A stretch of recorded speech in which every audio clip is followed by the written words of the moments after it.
Hello, and a very good Bon Hiver to you, which is good winter. Technically, though, winter is not for another month or so. However, the majority of the United States, not majority, I shouldn't say majority, but a good portion of the United States got a lot of snow, their first snowfall of the season, including up here in Reisterstown. We got our first snow of the season up here. Not of the year, because we got our first snow back in January. But here we are, November 23rd, 2024. It is the weekend before Thanksgiving, and this is a brand new episode of Dylan Knows, episode 581, Bon Hiver, talking about the good winter, the snow we have. It is Thanksgiving weekend. When I do my show next week, Thanksgiving will have come and gone, and we'll be looking forward to Christmas, I suppose. But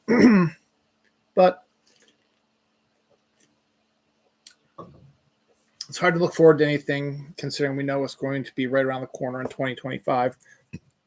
So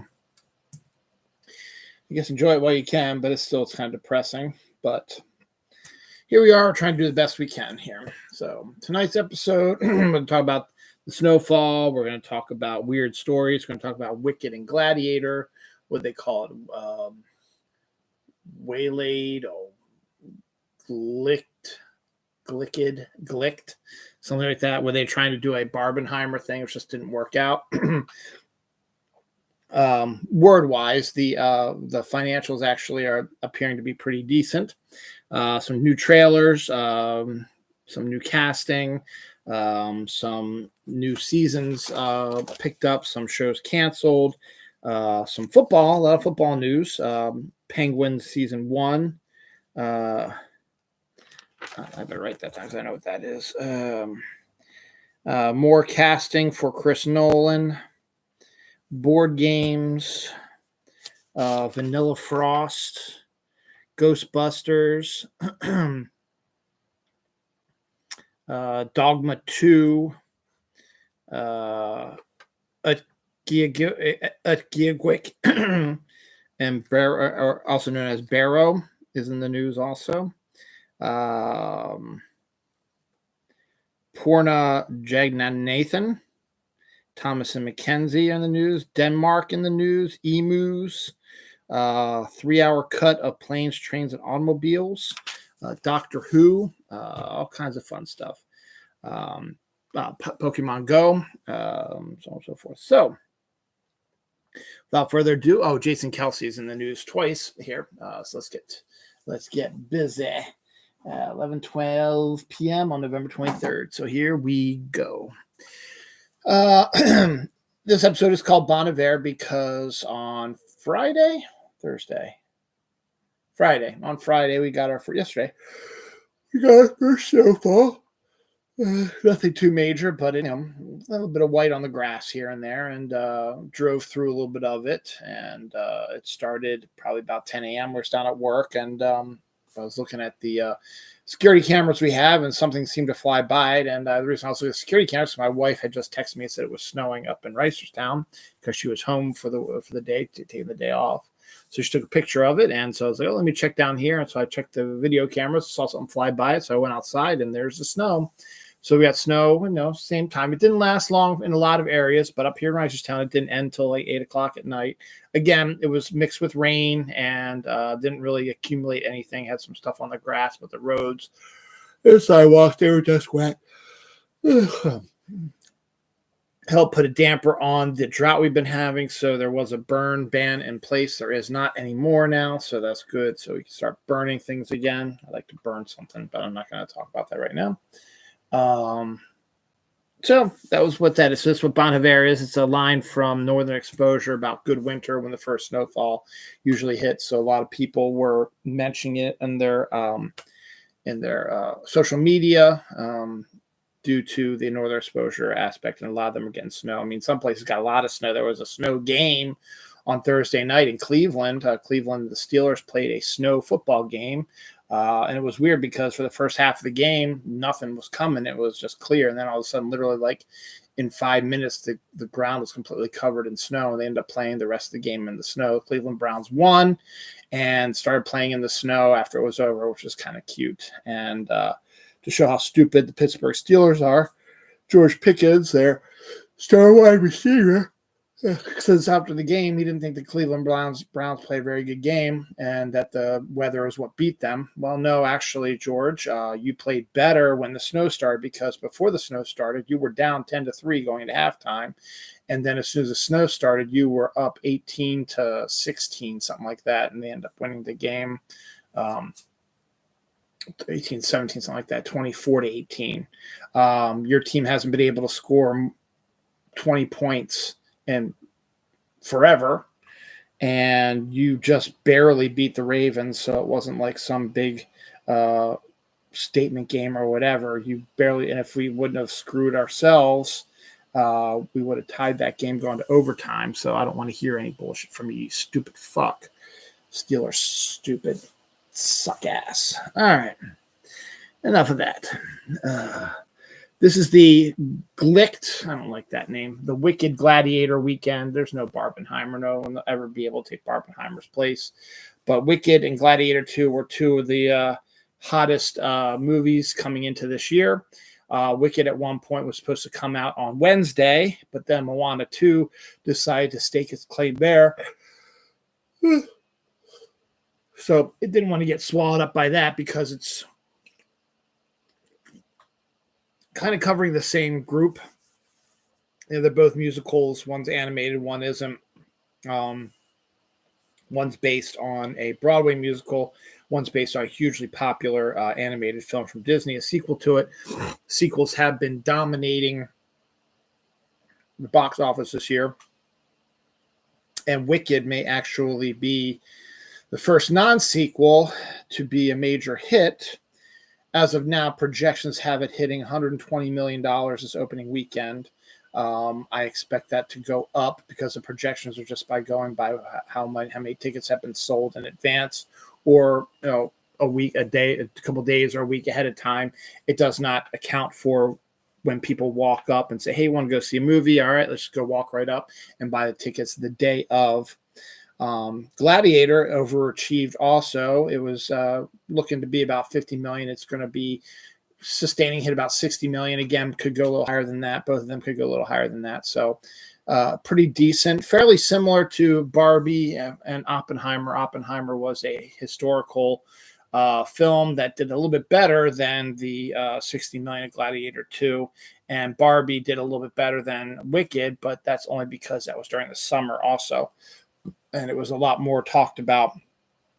But the fact that you can have two highly successful movies, both of which are considered successes, $60 million for a sequel, Gladiator 2, it's over 2 hours long, sequel to a movie that came out 24 years ago, is astonishing. And I am extraordinarily happy that Wicked is actually doing as well as it is. I was hoping that Wicked was going to be able to take Gladiator. I was kind of anxious when it said it was going to move to this day and go head to head with Gladiator, but I'm glad it did, because it will do much better now than it would on Wednesday. And so, next week is also Thanksgiving, and also more families are coming home. So I expect the numbers to sort of stay the same. I think Moana 2 will take the lead next week and probably make 150 million plus. But I still think people are still going to go see Wicked and Gladiator 2. So I think someone projected that all three of those movies could generate next weekend close to $300 million for one weekend, which is really good for the film industry. So good for Wicked, good for Gladiator 2. Of the two, Wicked is the one I want to see more. But neither are jumping out at me. The next movie I really, really want to see desperately is the 10-year re-release of Interstellar in IMAX on December 6th. So that's coming about 2 weeks from now, so that'll be good. So that's what I'm like. Speaking of Interstellar and Christopher Nolan, Robert Pattinson, who worked with him in Tenet, has also now been cast in the already stacked next Christopher Nolan movie. So add Robert Pattinson to your Anne Hathaways, to your Matt Damons, to your Spider-Man's, what's his face? Tom Holland. and your Lupita and Gal, and you got yourself a good, really good cast coming your way for the next Chris Nolan movie. So good on Robert Pattinson for that. Jessica Biel is joining John Cena in the Matchbox movie. I still can't believe they're doing a Matchbox movie, but John Cena is a pretty big draw, and Jessica Biel really hasn't done much in a while, so it's good to get her back out and about and doing some stuff.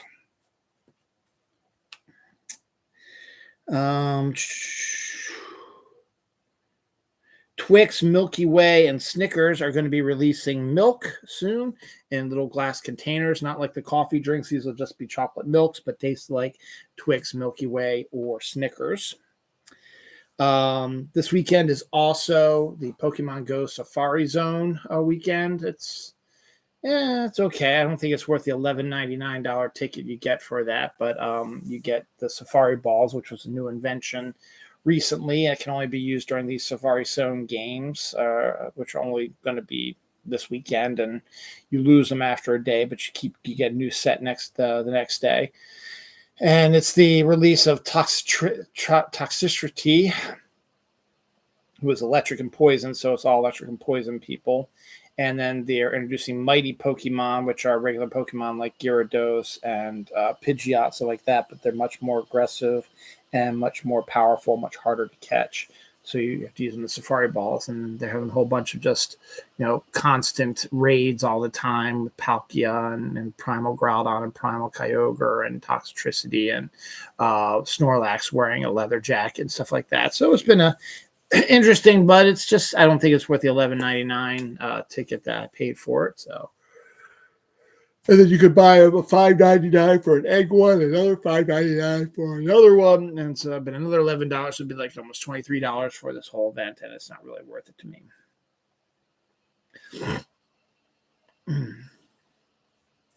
Isabel May has been cast in Scream 7, potentially as Sydney's daughter, though that claim's going to create some sort of plot hole because if that isn't who she's being cast as, Isabel May is about in her 20s. And if you are saying that Sid got pregnant in 2023 or 2003, but that's not true because in the one that just came out a few years ago, she was still pushing a baby around. So who knows? I don't know what's going on with that. But right now, Isabel May is set to join the cast of Scream 7, which I think is coming out next year, I think. I don't even think they started filming it, maybe in 2026. 2026, because they haven't started filming it yet. Netflix has canceled the Scott Pilgrim Takes Off anime after one season. It's a shame. A lot of people enjoyed it. I didn't watch it, but a lot of people enjoyed it. A Good Girl's Guide to Murder Season 2, starring Emmy Myers, who I know her second uncle, Chris Myers, got a Season 2 pickup, so good for her. She's getting herself a new role. Enola Holmes 3 has been greenlit by Netflix also, with Millie Bobby Brown and Henry Cavill. And they are going to do a Harry Potter thing and make it a little bit darker like they did Prisoner of Azkaban. So that should be interesting to see that. I mean, she is older. Can handle a more dark storyline.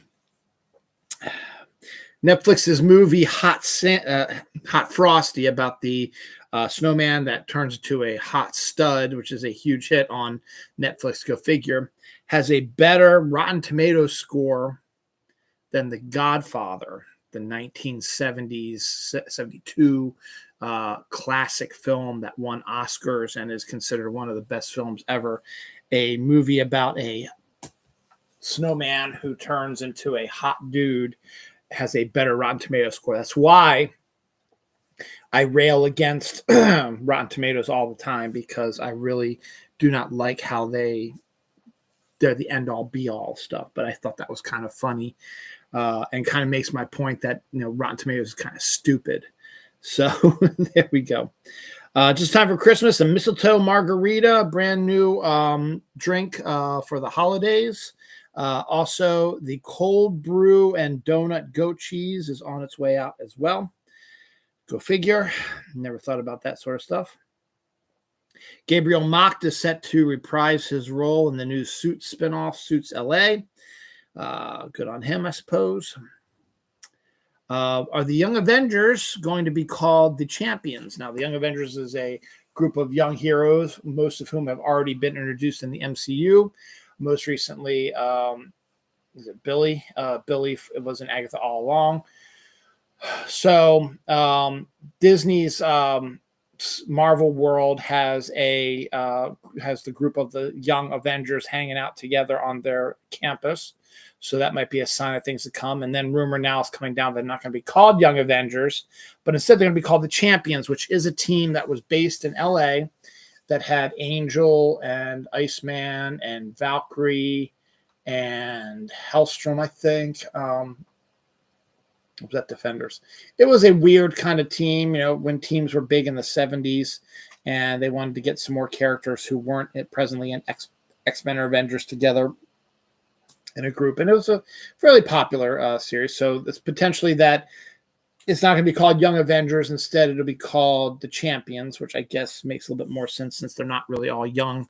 All that when they're eventually going to do it, they're all not that young. So it's like turning the Teen Titans into just the Titans. They're going to be old enough to do that now. Apple Cider Vinegar series. We got the trailer for that. It's based on a truish story about a woman who creates a health care plan that becomes a huge social media hit. And she was creating it to help get over her brain cancer scare that she had. But it turns out she never had brain cancer. She's just conning the people to get them to buy her stuff. Alice in the Borderlands Season 3 coming in 2025, which is another TV series streaming in 2025. It's a huge streaming year, and Alice in Borderlands is now joining the flock of tons of new streaming coming up here. Some NFL news. Jason and Kylie Kelsey are now expecting baby number 4. They announced this week as well. Congratulations to them. NFL fines Patrick Mahomes for his unsportsmanlike conduct after they got their asses whooped by the Bills, and the rest couldn't help them, or didn't help them for whatever reason.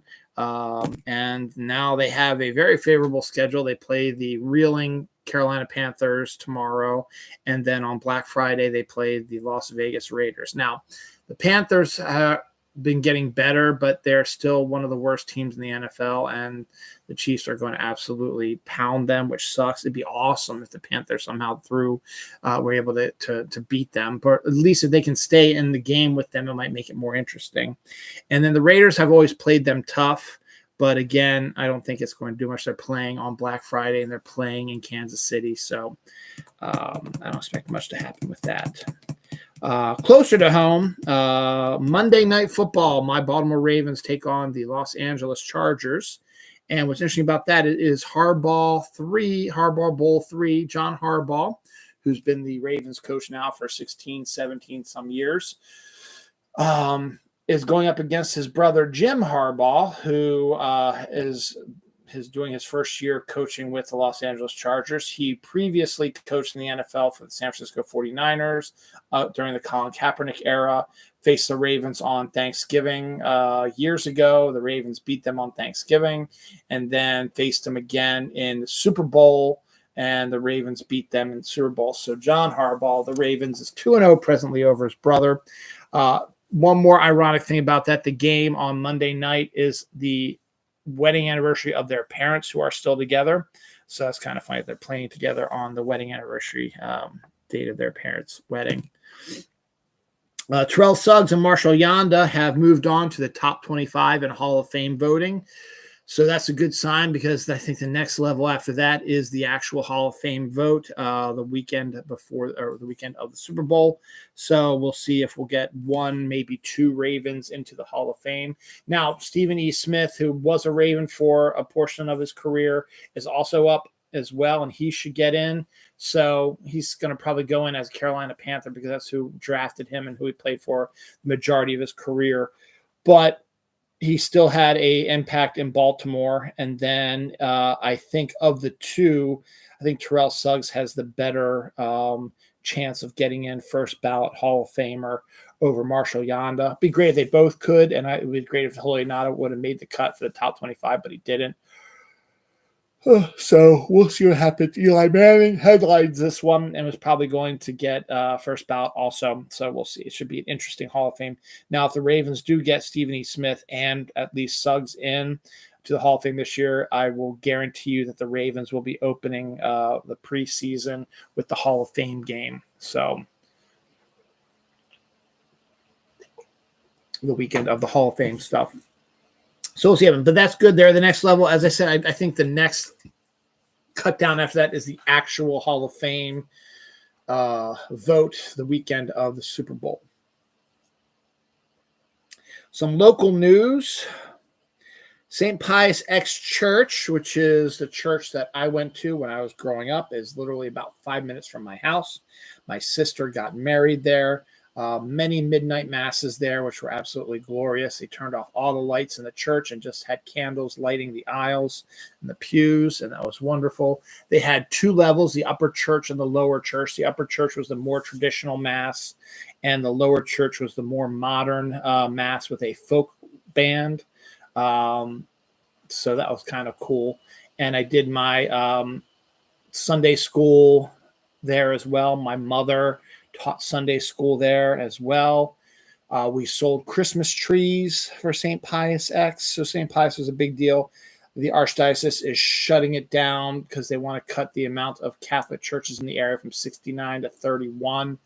And St. Pius is going to be merged into one of the 31 churches, though the church itself will not be utilized as a church. But the staff and all that stuff will be integrated into this other church. So we'll see what happens. Kind of depressing, though, on a big level. I mean, I've never been a real big churchgoer, but still that is something that played a huge role in my life for a long time and is a big deal for my sister since she got married there. So it's a fact of life, I guess. There's a church up here which has been shut down now for a couple of years now. That's just sort of laying vacant there too. And it just got me to think, it's like, it would be great to start my own religion. I could utilize that church in Reisterstown. So what I can do now is to start my own church. I can utilize the one in Reisterstown and then I get somebody to use the one in Towson.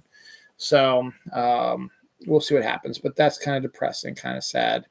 So adding to the depression of what's coming in 2025, depression may have caused a woman to believe that she was chicken.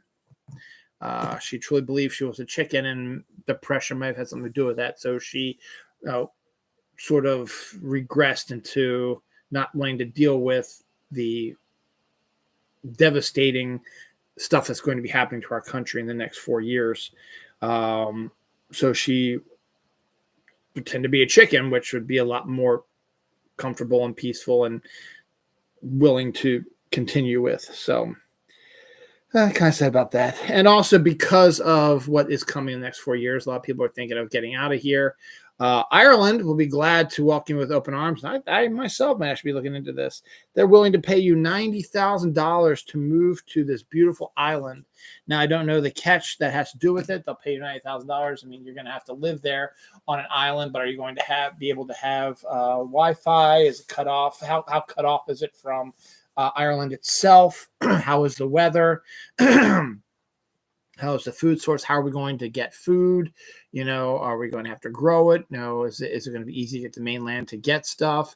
Will Amazon be able to deliver things if need be? It's a lot of questions there. But a lot of countries are now opening their stores saying, hey, we'll pay you this much to come to us. So it's always worth a chance. I still one of my favorite quotes on social media is I said that I think we should just get a bunch of people to pool their money together, buy a castle in Scotland and a plot of land in the area and create our own village and name it fucking Brigadoon and create our own little town around this castle in Scotland.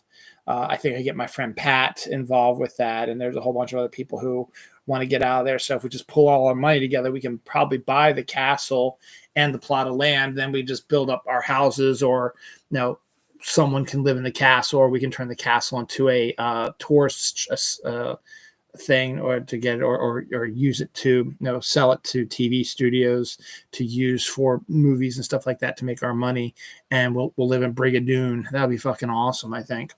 So we got some options if you want to check that. I think Italy's another good one. That's in Greece are other ones that are trying to reach out to you. And I think there's one in the north, like the Denmarks or the Norway or something like that, that's also opening their doors to people as well to come in. They will give you money to take over and live in their country.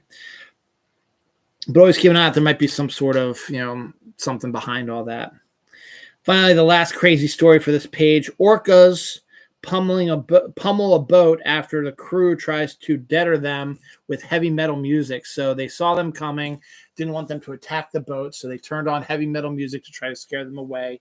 Instead, it really upset them, and they got really more violent and attacked and pummeled this boat. So this is just some of the crazy stories we've got. We got a couple more coming up later in the show. It was a crazy week, but it's crazy time, so why not? Death this week, John Richard Brenner, former NFC assistant coach, died at the age of 87, was assistant coach of the Patriots, Vikings, Lions, Green Bay, and Tampa Bay. It's the only death on this page. A lot of anniversaries because we're hitting that Thanksgiving period where a lot of big movies started getting released around this time, in time for Thanksgiving.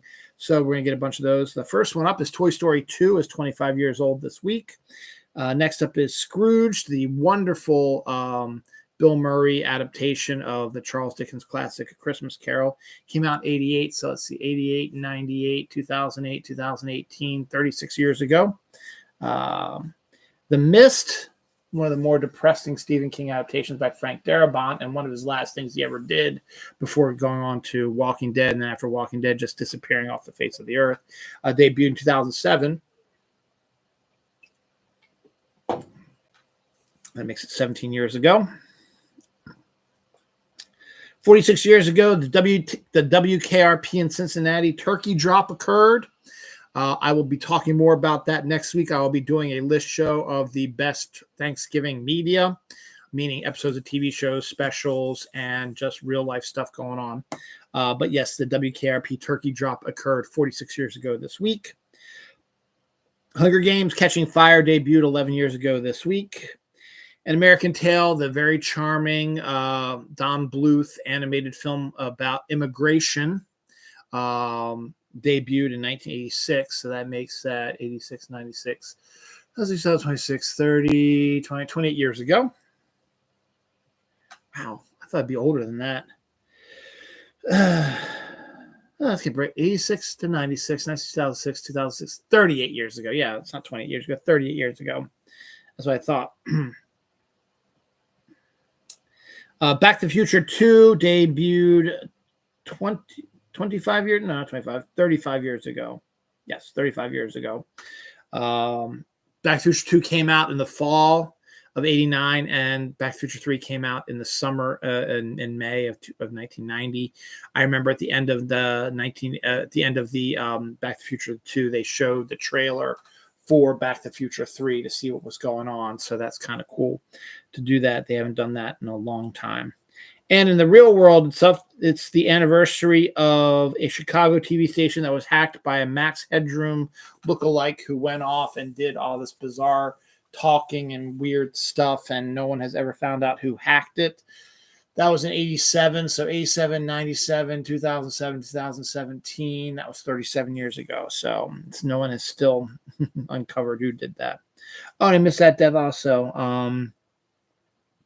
The millionaire founder of Bob's Red Mill, didn't give me a name, died this week as well. He gave his company to his workers, so didn't sell it for any money. Other anniversaries, I'm going to go to the next page. Toy Story came out 29 years ago this week. Casino also came out 29 years ago this week.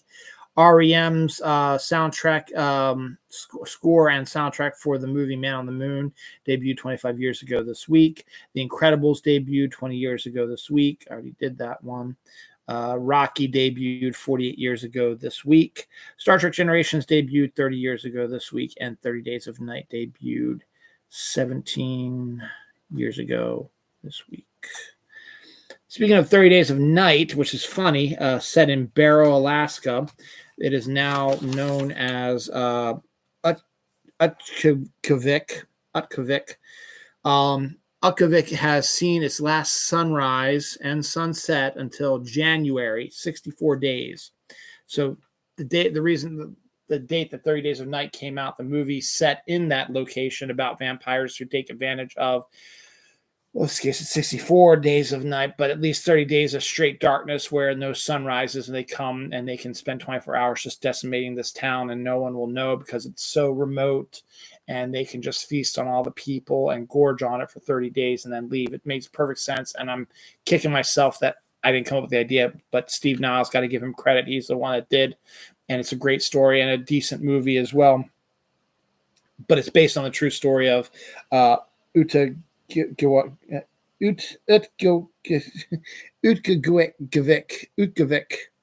also known as Barrow, which is done. Saw its last sunset and will not see the sun again until January. I don't know if I could live like that, but it's pretty cool though. So ever since Marvel's gotten the Predator license, they've released Predator and the Aliens license. They've released Predator versus Wolverine, Predator versus Black Panther, and now they're doing Predator versus Spider-Man, which will be out next year. So that's kind of cool. There is a new Star Trek short that came out with Sam Witwer stepping in for William Shatner's Captain Kirk.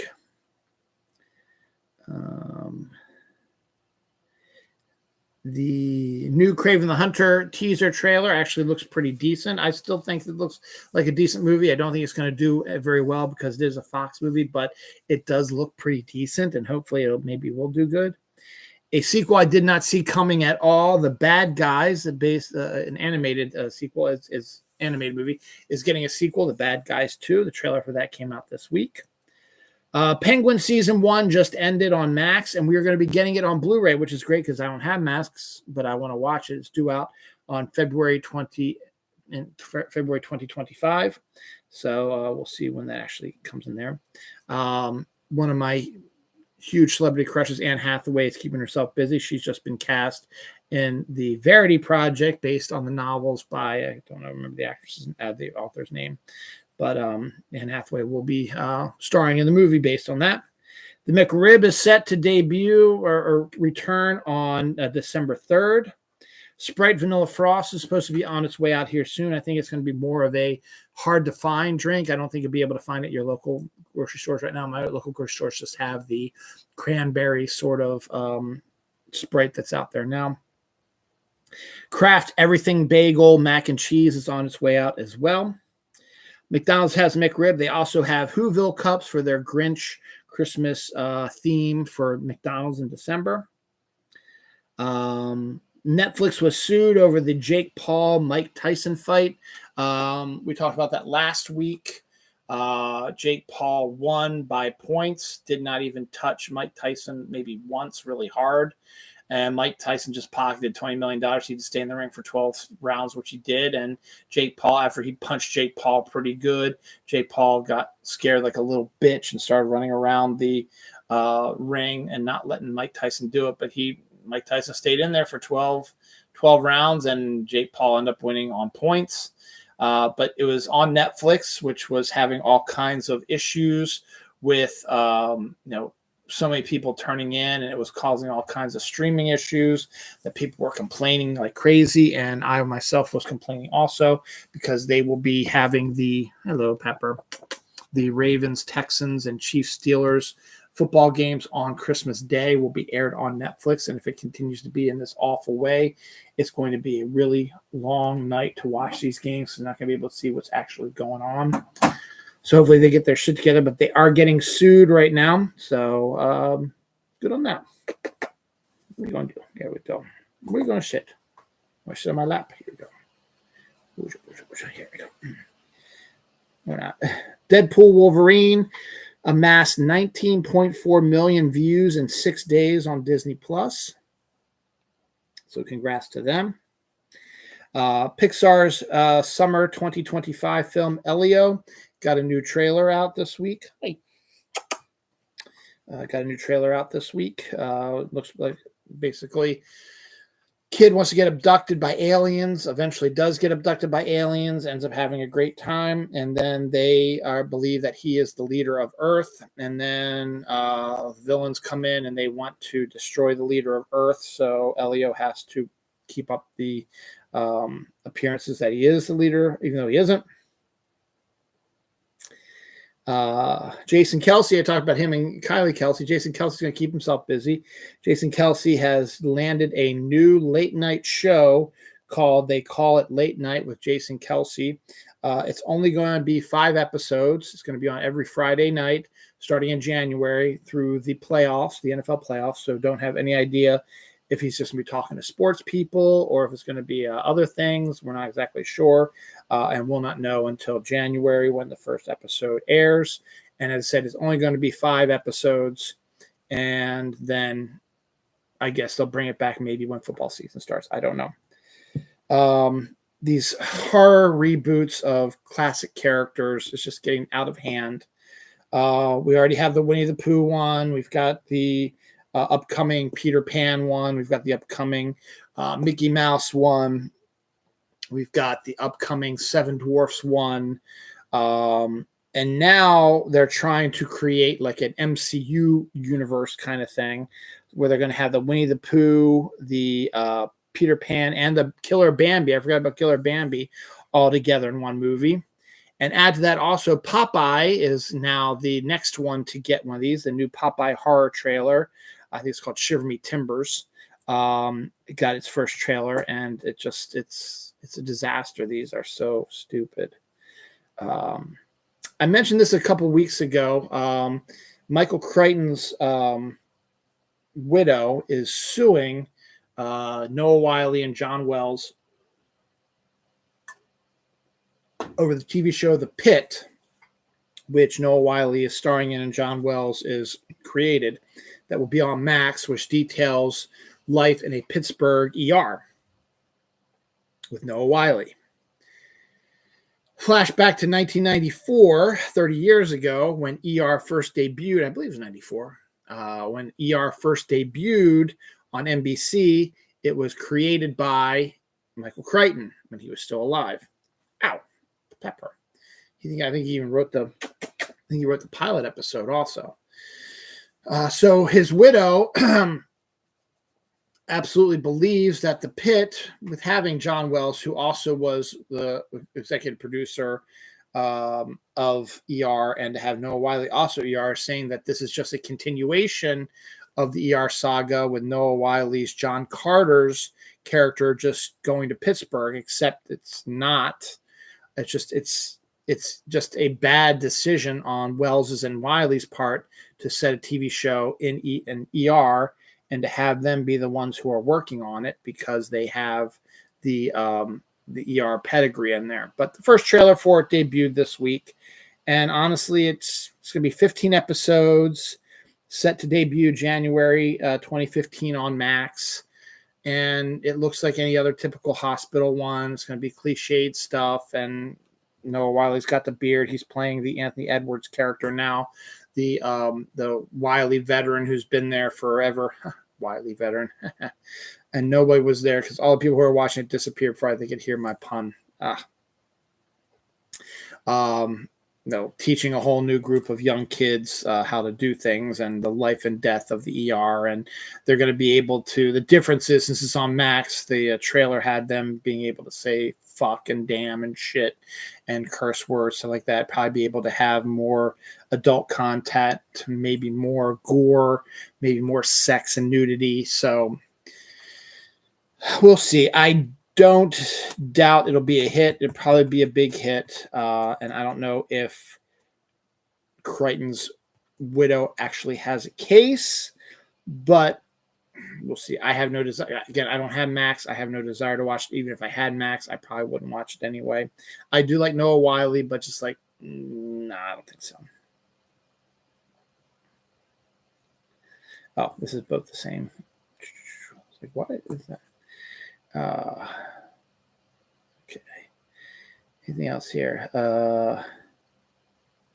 Animated trilogy of films from DC about the Nightfall saga is in the works right now, which makes perfect sense to be the next one to be a trilogy. They've done the DC animated movies have done very, very well, and so why not do that as well? The first look of Charlie Hunnam as Ed Gein in the new Monster movie, which is a Monster TV show that's presently filming right now. Scientists have discovered a 35,000-year-old saber-toothed tiger kitten. Yes, a little kitten.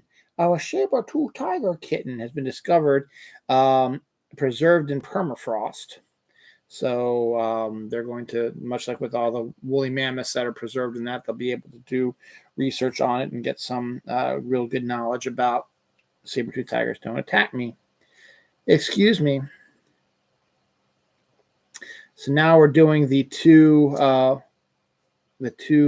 weird stories of the week on this page. Oh, real quick, just operate the Grinch Operation game. You know, the old Operation game. Now there's a Grinch version of it where you go and take stuff out of the Grinch's body. So it'll be obviously Dr. Seussian sort of stuff taking out of him. And it's just in time for Christmas. Now we get to the weird stories. First up, a teacher seizes disco equipment from a 12-year-old who was having raves in the school bathrooms. That's kind of cool that a 12-year-old got this equipment and was having raves in the bathroom for his friends and anyone who wanted to come in. I think that's kind of cool. And my friend Mike Belinsky, who I tagged him in it, he responded back as like, yeah, it seemed like the teacher was pissed he wasn't invited, which is, probably true. So that's kind of funny to see that. And you didn't think you're going to get away without hearing this name. Kim Kardashian is now trying to send subliminal messages about having sex with robots. I don't know where they got these stories. This is not an Onion thing. This is an actual thing that people believe that she is sending subliminal messages about having sex with robots. After all the stuff that she's been going through, it would make the most appropriate sense to have her going after robots now, to have sex with them and to make videotapes with them and make her famous again. Oh, before I skip that one, I missed that one. This isn't a weird story. Canada is sending a rover to the moon soon, and they want you to name it. So you're probably going to get names like Rover McRoverston or, Moon this or something like that. Oh, bye, Peps. All right, next page. Pamela Hayden, the voice of Milhouse and other characters on The Simpsons, for 35 years has announced her retirement from The Simpsons this week. She will not be doing the voices anymore that she has been doing. She's retiring from the job. A fine farewell to you, Pamela. Wonderful goodbye video was created by someone that had her, mostly Milhouse characters, that's the most famous one, but had her vocal range pop up in different clips from the various seasons of The Simpsons. Alien Earth teaser trailer didn't really show much. It said in 2121 or something like that. The aliens are not alone. There's just like a close-up of an alien and it just disappeared. So nothing major. We didn't get to see anything. That's set to come out next year. Also, all part of the giant streaming year of 2025. Daniel Craig has been cast as Sergeant Rock in the DC Comics universe movies by James Gunn. Sergeant Rock is not really a superhero. He's just more of, war comics were a big deal back in the 50s and 60s when comics were big, and then Vietnam happened and they still kind of were big a little bit, but they lost their flair because the people didn't like the war in Vietnam, and this was more along the lines that they were World War II fighters. But they've been trying to get this movie off the ground. They had Arnold Schwarzenegger was initially interested in the Sergeant Rock movie, I think directed by Jim Cameron, of all people, to be honest. Bruce Willis became interested in the character as well, but nothing came of it. So we'll see if anything comes of this. But Daniel Craig seems a bit more of a realistic sort of type of soldier who could handle the Sergeant Rock aspect of it. It's basically like Nick Fury as he was in World War II and became the head of S.H.I.E.L.D. That's kind of similar to what Sergeant Rock did. So it was kind of like their answer, I guess, Nick Fury. So we'll see. Now, this past year, we got a horror movie from the perspective of the serial killer, which looked really, really good and did pretty decent in the cinema. That's getting a sequel. But now, new movie Presence. That is a horror movie from the viewpoint of the ghost, which is another really good idea. These are better ideas than stupid, let's turn Bambi into a serial killing deer. But to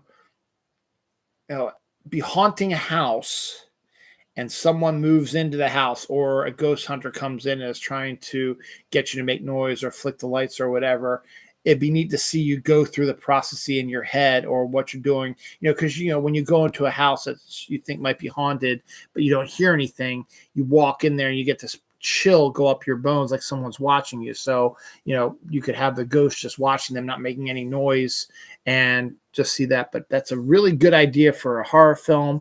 It's called Presence, and it's from the viewpoint of the ghost, which I think is really, really cool.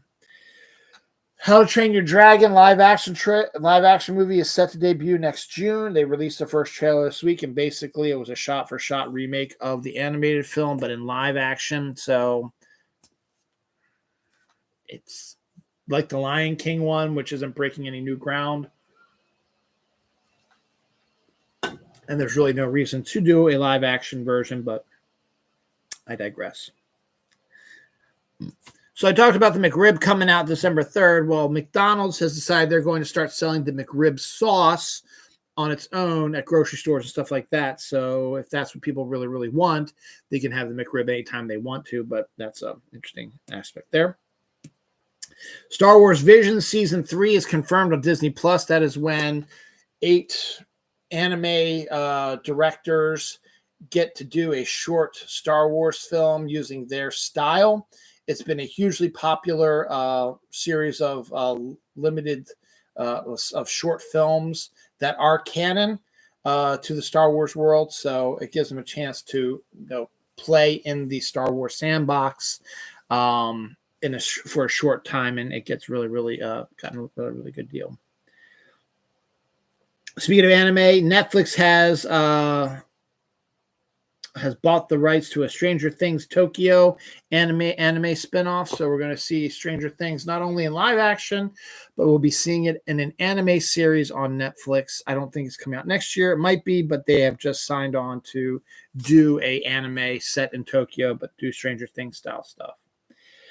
Denzel Washington doing the rounds for Gladiator 2 mentioned that he is going to be working on The Equalizer 4 and 5. The first 3 movies have done really well, and why not do a 4th and 5th one? Now, Denzel, you are getting older, so it might be time to, after the 5th one, maybe just say, you know what, let's cut it short, or at least maybe hand it off to a new generation. We'll see what happens. Another streaming movie series that could be decent, Robert De Niro's first ever TV show coming to Netflix is a conspiracy series, is also now set for a 2025 debut.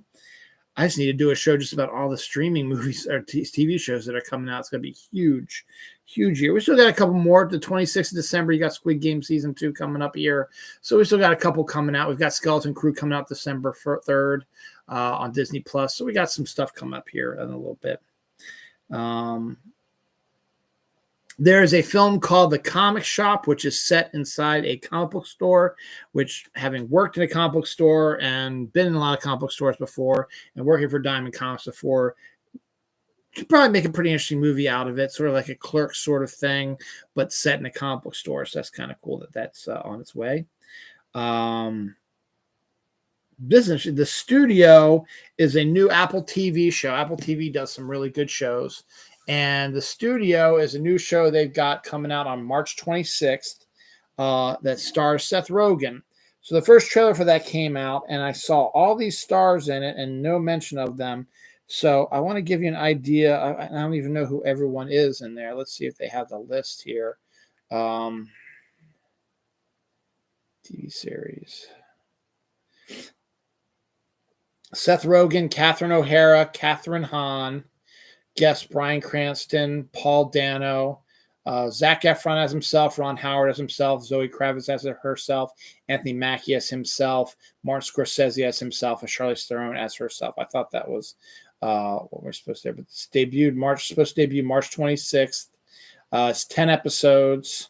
And it's just about a guy who runs a movie studio. But the fact that your main cast is Seth Rogen, Catherine O'Hara, Catherine Hahn, Ike Barinholtz, and Chase Sui Wonders is awesome. And then you have guest Bryan Cranston and Paul Dano who are playing characters, and then all those stars coming in after it. It's a pretty neat idea.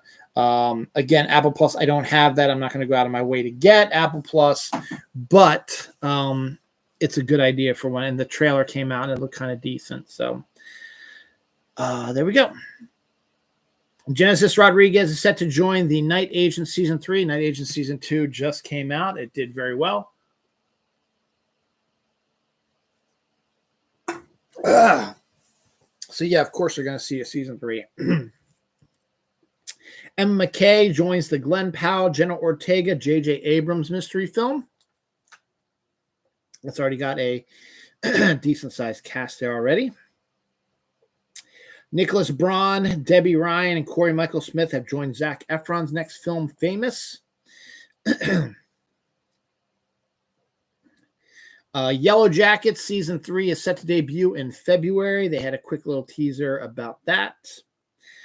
Pizza Hut unveils a way for, here's another weird story. Pizza Hut unveils a way for gamers to use their PS5 as a pizza warmer. I guess when it runs warm, you just put the pizza on top of it and it'll keep it warm. So I don't know if this plays, but Lego is going to be releasing a Lego record player. I don't know if it actually will play records, but if you want a Lego model of a record player, it's coming out, I think, this week, actually. Just in time for Christmas. Dogma 2 has been making the rounds ever since they announced that the rights have reverted to somebody else. Dogma is going to have a big year next year, despite it being its 26th anniversary, but they have no way of doing that now this year for the 25th anniversary because they just got the rights back, and it takes a lot of time to get the DVD rolling and get it back in the theaters and do stuff like that. But Kevin Smith, mentioned this, and I just got to tell this story all the way through. So Kevin Smith mentioned offhandedly during an interview or whatever that a Dogma 2 with Matt Damon and Ben Affleck is in the works right now. So the media went and grabbed it and ran with this. Oh my God, Dogma 2 is coming soon with Ben Affleck and Matt Damon. They just got the rights back, so why not make a sequel? Blah, blah, blah, blah, blah. And then Kevin Smith had to go on and say, whoa. Let me clarify what I said. And he said, Dogma 2 is in the works up here. And he's like, you know how it is where you start thinking about the characters again after so long. You're like, well, what if this happens? And so what if this happens? And you hope that those memories that you have stay locked in your head so that when the time comes for me to sit down and write this, I can remember all the stuff that I thought of and I can spit it out on the computer. So he said, and I do know that I want Matt and Ben involved with it, but no one has signed anything. And, oh, by the way, I have another movie coming out here real soon. I'm working on a TV show. And then I got something else. And then maybe we'll hit Dogma 2. So it's in the works. but up in Kevin Smith's head. So if I had to make a bet, I think we see Dogma 2 in 2028, potentially at the earliest. So don't get your hopes up. Just be happy that next year is Dogma year, because Dogma is my favorite Kevin Smith movie of all time. And the fact that they're going to be releasing a 4K and on Blu-ray. And I have the DVD. Luckily, I had the DVD, so I've always had the DVD. So I got lucky when that came out. I bought it before it disappeared. So I did have it, but now I want to get the upgraded Blu-ray or 4K, whatever it is. And then to see it re-released in theaters, maybe I'll actually go see it in theaters. I didn't see it in theaters. I watched it on DVD, and I liked it a lot. So maybe if they're going to re-release it next year sometime, maybe I'll set some time aside and go see it if it's available to me. So it's up there in Kevin's head, but it ain't coming anytime soon. Sorry, man. He's got a whole bunch of other stuff he's dealing with right now. I may get crucified or blasphemed for this, but the new live-action Minecraft trailer came out this week. It's set to debut April 4th, which is close to Easter. It's not necessarily Easter. Let's see, Easter next year I think is late. I don't care. All right, Easter is... Yeah, it's the 20th. So it's a couple weeks before Easter. So it's 2 weeks before Good Friday. So technically 2 weeks before Easter. It's the first time in a while that Easter and Orthodox Easter fall on the same date. So that's going to be interesting for next year. But April 3rd is when Minecraft, the live action film, is set to debut. And the first full trailer for it just came out, and people have been screaming about it. I'm not a Minecraft person. My friend Shocktor used to do Minecraft on streaming, and I used to watch it all the time. My son and daughter used to be really into it, but they're not into it as much anymore, and they're kind of hesitant about the film. They think looks good. I thought it looked excellent. Maybe it's just my old guy self or whatever, but I thought it looked really, really fun. It looked like a Minecraft movie, and I really thought it was neat looking. If you wanted to do a live action version, I think this would be the best way to do it. A lot of people are saying you should just have made everything Minecraft, but I like what I'm seeing from the trailer to Minecraft, the movie. So I might check that out. I think it looks pretty good. I'll have to wait and see if my son and daughter are interested in seeing it next year. Probably not, but definitely looks like something that could be a decent film to check out. Some more local football news. Ray Lewis is emerging as the potential new head coach of FTU, which I don't know what the name of that, or FAU, Florida something University, I guess. It's a good place, like what Deion Sanders did. He starts off in a slow, small scale school, see if he can actually do a pretty good job of running a team and turning around and finding talent and nurturing it. And then after a couple of years, if he's turned the team around miraculously and everybody's talking about how great he is like that, then you go in and you pick up a mid-level school or upper-level school coaching job like Deion did with Colorado. And then rumors now are abounding that a lot of teams, when his son Shadir goes to the draft next year, that a lot of teams should use them as a joint package. So when you're drafting Shadir, you draft Deion as your coach also, which means, if the Giants want to pick him up for the new quarterback, maybe they need to get rid of Brian Dable as coach. I think it's a bad idea because I like Brian Dable. The biggest idea would be to send him to Dallas, where Deion could be the coach there, because they're in need of a new coach, and have Shadir be their new quarterback, because Dak is past it, really, to be honest, or he doesn't really have the help. We'll see what happens, but a lot of people are thinking that, if any coaches get vacated this year, Deion Sanders might be up for that, and if he can bring his son with him and do what they've been doing in Colorado, maybe it could be a good turnaround for the team. So we'll see what happens. And so we'll see if Ray Lewis has those chops as well. He's always been a good motivator, but as a coach, I don't know. We'll have to wait and see how that works out. So we'll see if he's being considered. He's not been officially signed on to be the coach yet. And the doomsday fish, it's some sort of, it's a deep water oarfish that they call the doomsday fish, for whatever reason, returned to the Southern California shore for the third time this year, which means that one has washed up on the shore for the third time this year. So these darkest crevices there, and they're making their way up here, dying somehow and being dropped off here in the Southern California beaches. And they're trying to maybe attach that because they're calling it the doomsday fish, that there's something, it's a sign or whatever. So we'll see. Maybe we need a good doomsday here to clean some stuff up. Some local deaths, not local, but some deaths for this week. Shuntaro Tanakawa, who is the Howl's Moving Castle songwriter, died at the age of 92 this week. And Arthur Fromer, born in 1929, 29, 39, 49, 59, 69, 79, 89, 99, 2009, 2019, 95 years old. The guy who created the Fromer's travel guides, he passed away this week. And Dan Hennessy, who was the voice of Chief on Inspector Gadget, also passed away this week.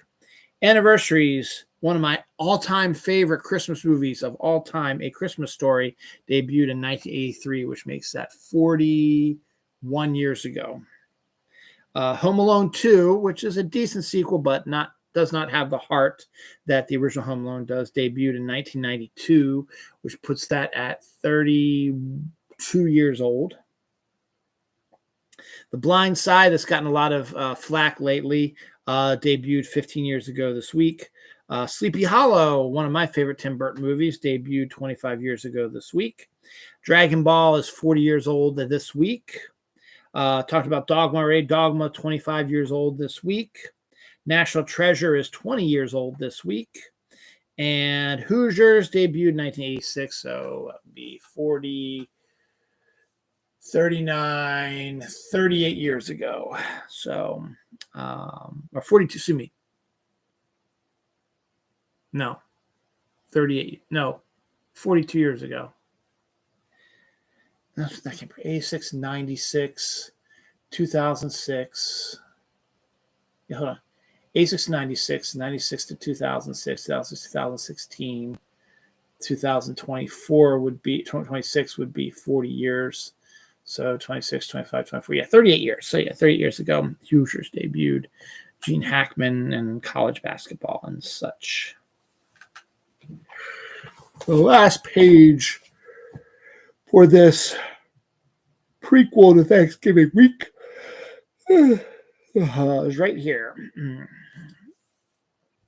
The Lanterns and Supergirl are both set to debut in June of 2026.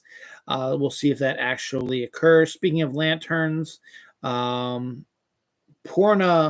Jagannathan has been cast in Lanterns. Thomasin McKenzie from Jojo Rabbit joins Margaret Qualley in the new gothic horror thriller Victorian Psycho, which could be interesting. This will be one of these two will be my last one. Wolf sequel with George Clooney and Brad Pitt has been shot down after being, greenlit. It has now been removed from the schedule.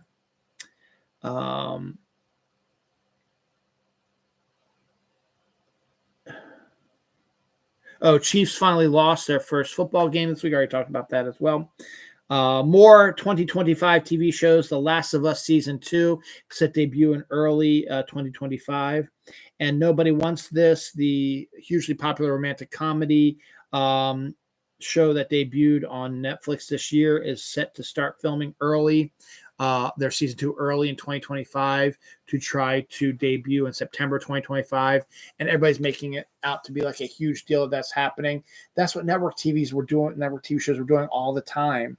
I would be surprised if it didn't come out, the second season didn't come out next year, because a regular TV show on networks would, finish up their last half of their episodes in the first half of the year, take a breather for a couple weeks, and then start shooting new episodes of their show and build up enough so they could have enough cushion to have like 3 episodes air before the one they're working on now is set to debut. So if they just take the similar sitcom style way of making films or making TV shows for the Netflix shows, it would make, now obviously it can't be like the Marvel, the real high, CGI and stuff like that shows, but like a sitcom like this, it would surprise me if it doesn't debut next year. Season 2 doesn't debut next year. So new RoboCop series is set debut also. I didn't hear much about it. I thought I read somewhere that James Wan is the one who's involved with that. I'm not sure if that's true or not. Beyonce is set to perform at the Ravens-Texans halftime show on Christmas Day on Netflix. God willing, Netflix will be up and running okay. Friday Night Lights reboot is in the works. No one asked for it, but oh well. Andrew Caldwell has been cast in Spider-Man Noir, which is another show which they've been filming for a while now. That would not surprise me if it debut in 2025 as well, because they've been filming it for a while now. But we'll see if that actually happens. Josh O'Connor is set to star with Emily Blunt in the new Steven Spielberg UFO movie. Tom Hardy's new film, written and directed by Gareth Evans, set to debut in 2025 on Netflix, is called Havoc. Dan Aykroyd says that the old school OG Ghostbusters will not be appearing in any more Ghostbusters movies.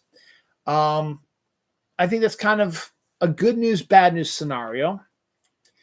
Don't get me wrong, Ghostbusters Afterlife is a phenomenal, fantastic film. I think the original Ghostbusters were used perfectly in that one, and then that's good.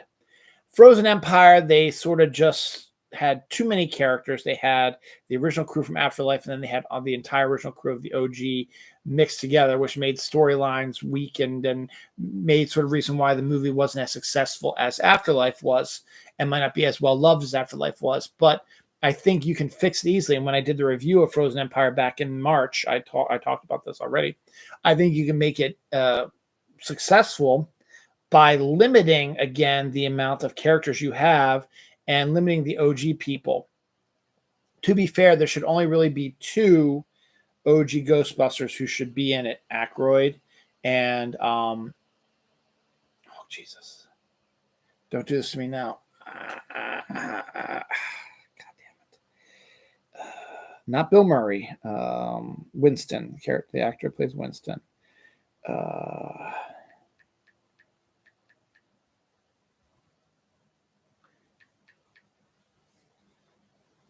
Ernie Hudson, that's right. Yeah, Ernie Hudson. So I think Dan Aykroyd and Ernie Hudson are the only 2 who should pop up in any further Ghostbuster sequels. Now, again, Danny has a good point. I wouldn't want him or Ernie strapping on the Ghostbusters stuff. Leave that to McKenna Grace and Paul Rudd and all those guys there involved with that. But Ernie Hudson's character, Winston Zeddemore, is the guy who's running the Ghostbusters now, and he would be kind of an important guy to sort of still have around. He'd be a business guy. He could be the guy that, makes the final decisions on stuff and stuff like that. And then you can use Dan Aykroyd, again, in a limited role as a guy you can use when you need to get information on whatever you're asking. He could be your information guy. So I think you can still utilize them, but you shouldn't give them huge roles. They should, Ernie Hudson should be in the background, but you should come and have him in a couple scenes because he is the guy who's footing the bill for all the Ghostbuster stuff.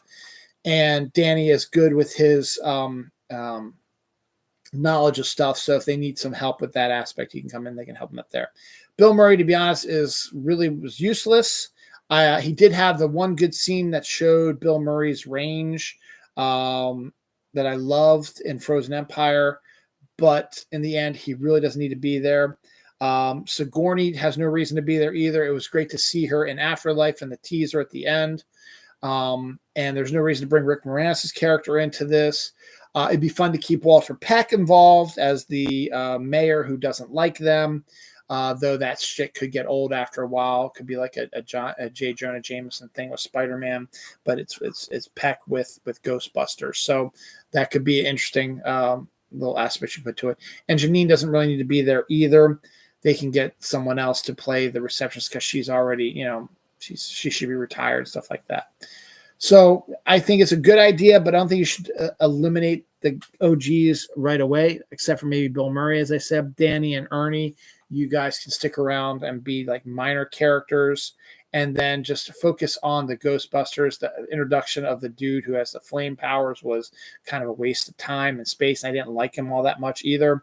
But I talked all about this about my review of Frozen Empire back in March. So check that out on my Dylan Knows playlist. It'll be back in my March 2024 list. Couldn't tell you which episode it was in, but it's there.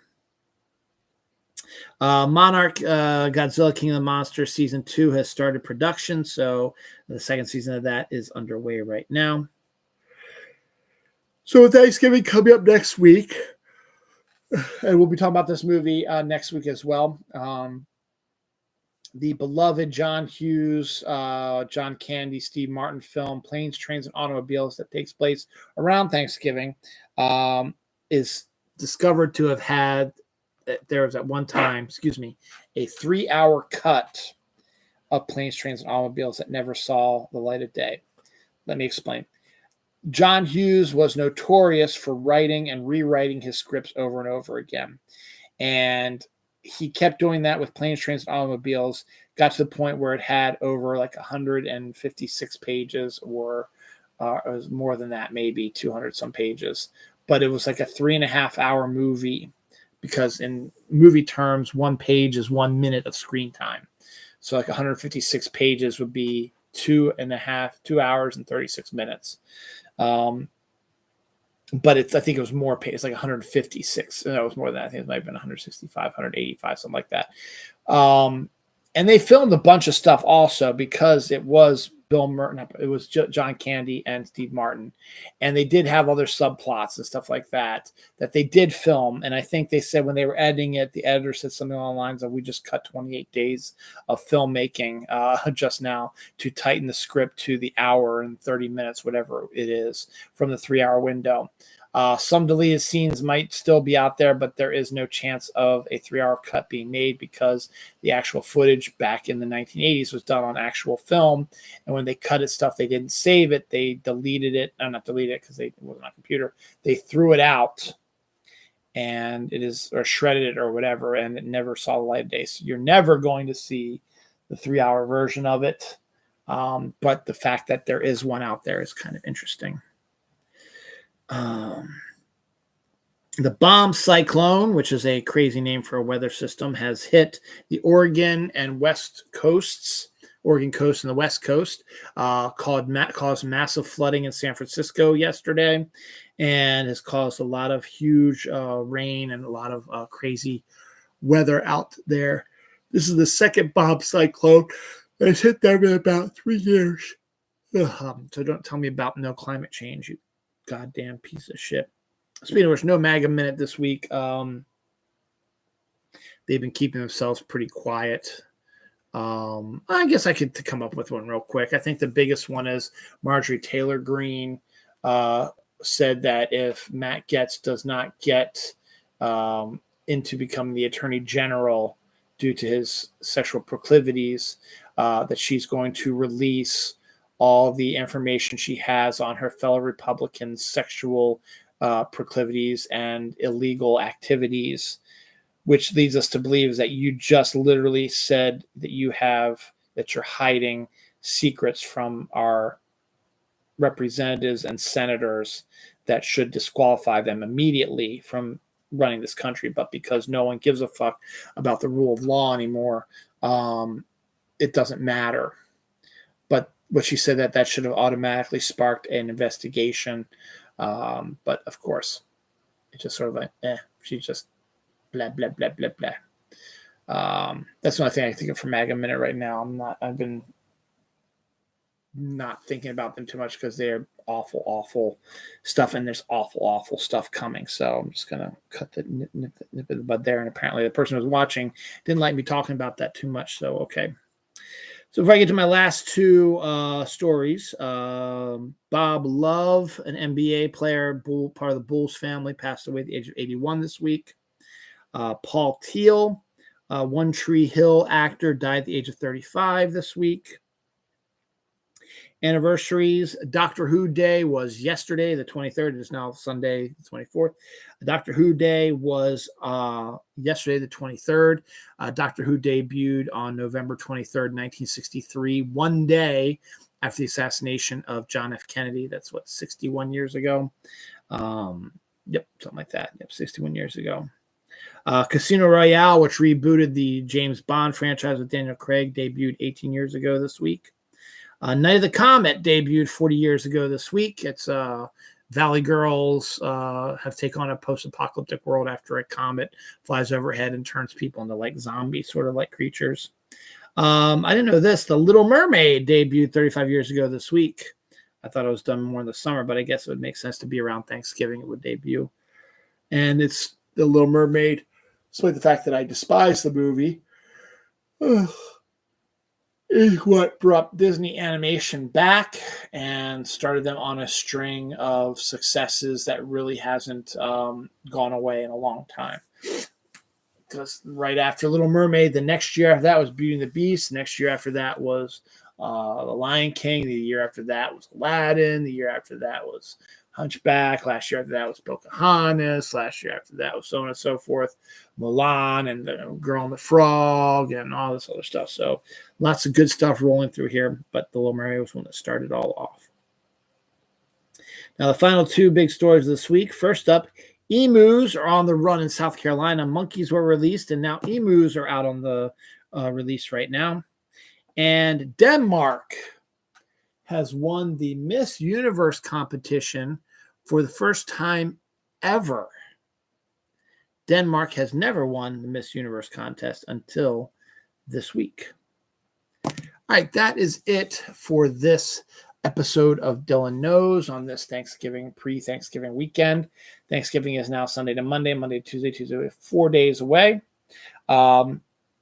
Next week's show will be during my nice long 4-day Thanksgiving hiatus weekend.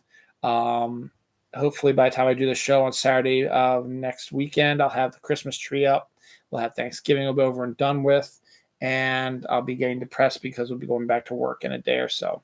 But we'll find out. This week we have the Ravens playing on Monday night against the Chargers in Harbaugh Bowl 3, which is really cool. My kids have a half a day on the Wednesday before Thanksgiving. My wife is taking the day off. We're going to spend Thanksgiving at my in-laws' house as we usually do, and watch football, eat turkey. I have to take my mom and pick her up and drop her off. My wife and daughter are going to do Black Friday on Friday. I will be doing a Thanksgiving-themed episode of my list show. Don't know which day, either be Monday, Tuesday, or potentially Wednesday. It'll be before Thanksgiving, so it won't be actually on Thanksgiving.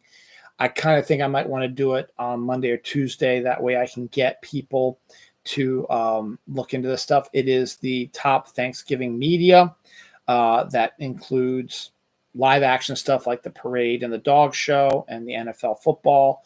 It also includes any specials like the Charlie Brown and Garfield Thanksgiving specials, and also any Thanksgiving episodes of TV shows, particularly from shows like Brooklyn Nine-Nine and Friends and stuff like that. So we'll be talking a bunch about that. I've also been taking a look at what I got Christmas related, and I potentially could do like I did the 13 days of Halloween, 13 nights of Halloween. I could potentially do a 12 days of Christmas week of shows. I'm currently thinking about it. Don't know if I'll do it because it was hard keeping up with doing one every day of the week. And I cut down on a lot of stuff that I want to do during the week. That I usually do during the week because I had to do this show. So we'll see. But I have a lot of stuff I want to do. We're going to do at least 2. But if I have ideas for a whole bunch more. So I might be able to fit 12 into this window for 12 Days of Christmas. I'm going to do one for my daughter's birthday, since she literally is like beginning of the 12 Days of Christmas. Her birthday's on December 12th. I got one for her birthday. I want to do like ones I did for like Halloween. I want to do Christmas movies. I want to do Christmas TV shows and specials, the best ones like that. I want to talk about the best movies by certain directors who are known for not only their Christmas movies, but other stuff as well. I want to follow up on that. And there was some other Christmas stuff that I just thought of this week. What's the best thing about Christmas? Stuff like that. So I got some ideas. We'll see if I actually end up doing that. But for now, we're not doing any more than one Thanksgiving show for my list show, and it'll be sometimes either Monday, Tuesday, or Wednesday. Haven't decided what I'm going to do yet. It might be Tuesday, but we'll find out. That's probably what I'm going to circle right now is Tuesday, because that's when my son and wife are at Cubs, and my daughter will just be hanging out upstairs. And it'll give you enough time to find this, Thanksgiving movies and TV shows and specials like Planes, Trains, and Automobiles, stuff like that. We'll talk all about that. So that's what I got going on this week. And then I got the episode 582 coming out next Saturday, where we begin the Christmas season here on Dylan Knows. And nope, we got one more show in November. The one next Saturday is in November also. So have a wonderful, peaceful Thanksgiving. Hate to be a Debbie Downer, but this could be the last real good Thanksgiving you're going to have in a long time. So make it a good one. And same thing with Black Friday. Make it be a successful Black Friday if you're into this sort of stuff. And Christmas is coming. Winter is coming also. Bon Iver, baby.